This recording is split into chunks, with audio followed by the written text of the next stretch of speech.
Hello, আমি স্নিগ্ধা। আজকের সকালটা ভীষণ মিষ্টি আর তার সাথে আমার ছুটির দিন।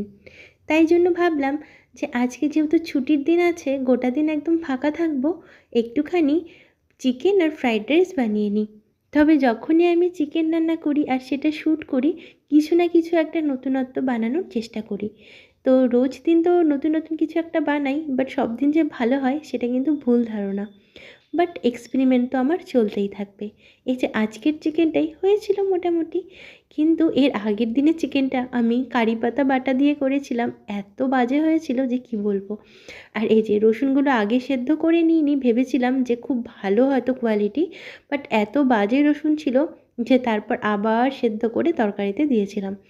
আর এই যে তোমাদের সাথে গল্প করতে করতে ফ্রাইড রাইসের প্রিপারেশনটাও করে নিয়েছিলাম। আর এই যে ভাতটা কিন্তু বেশ ঝরঝরেই ছিল। তারপর ফ্রাইড রাইসটা বানিয়ে নিলাম, আর এই সব বানাতে বানাতে আমার প্রায় 3:30 মতন বেজে গিয়েছিল।